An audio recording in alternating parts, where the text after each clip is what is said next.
क्या आप बिहार के वोटर हैं? तो एक मिनट रुकिए और ये खबर ध्यान से सुनिए।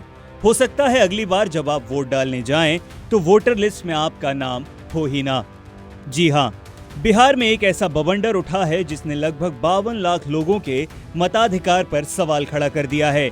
ये कोई छोटी मोटी सफाई नहीं, बल्कि एक ऐसा अभियान है जो सड़क से लेकर सुप्रीम कोर्ट तक पहुंच गया है। तो आखिर ये 52 लाख वोटर हैं कौन, कहां गायब हो गए और क्यों विपक्ष इसे पिछले दरवाजे से एनआरसी बता रहा है?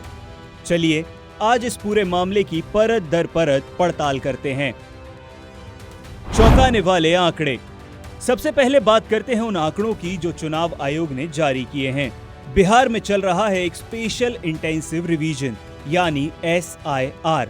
आसान भाषा में कहें तो घर घर जाकर वोटर्स की जांच। इस जांच में जो सामने आया है वो हैरान करने वाला है। कुल 52,30,000 वोटर्स के नाम लिस्ट से कट सकते हैं। इनमें से 18,66,000 लोगों की मृत्यु हो चुकी है। 26,10,000 लोग अपना पता बदल कर कहीं और शिफ्ट हो गए हैं और 7,50,000 लोग ऐसे हैं जिनका नाम एक से ज्यादा जगह वोटर लिस्ट में है।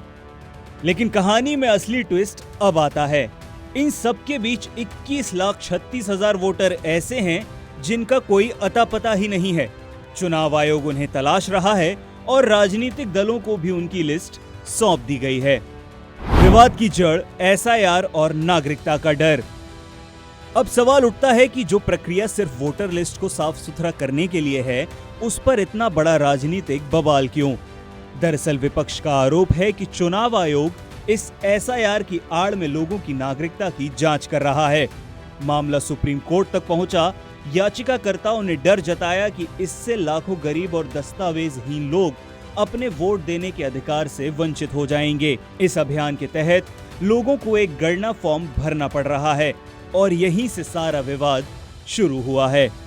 मताधिकार वर्सेस नागरिकता, सबसे बड़ा सवाल। तो क्या वाकई वोटर लिस्ट से नाम कटने का मतलब आपकी नागरिकता चली जाएगी? इस सवाल का जवाब खुद चुनाव आयोग ने सुप्रीम कोर्ट में दिया। अपने 88 पन्नों के हलफनामे में आयोग ने 2 टूक कहा नहीं।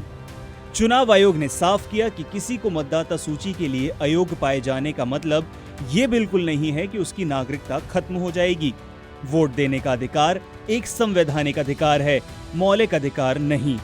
इसे पाने के लिए आपको कुछ शर्तें पूरी करनी होती हैं, जैसे भारत का नागरिक होना, 18 साल की उम्र और उस क्षेत्र का निवासी होना।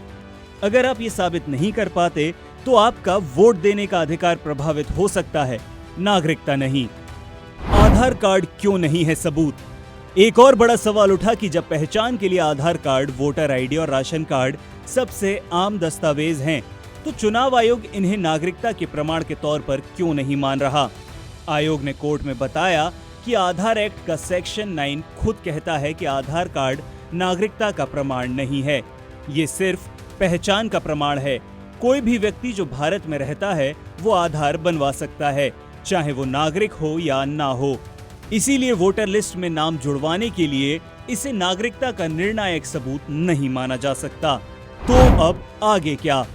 चुनाव आयोग के अनुसार 1 अगस्त को ड्राफ्ट वोटर लिस्ट जारी की जाएगी। इसके बाद लोगों को 1 सितंबर तक दावों और आपत्तियों के लिए 1 महीने का समय मिलेगा और सारी शिकायतों को निपटाने के बाद 30 सितंबर को फाइनल लिस्ट जारी होगी। तो बिहार का ये मामला सिर्फ 52 लाख वोटर्स का नहीं है, ये हमारे लोकतंत्र की 2 सबसे अहम बुनियादों नागरिकता और मताधिकार के बीच के महीन रिश्ते को समझने का एक बहुत बड़ा अवसर है।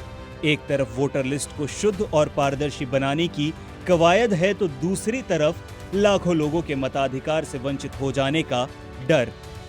ये संतुलन कैसे सधेगा, ये देखना अभी बाकी है। इस पूरी प्रक्रिया पर आपकी क्या राय है? क्या ये एक जरूरी कदम है या इसमें बड़े खतरे छिपे हैं? हमें कमेंट्स में जरूर बताएं।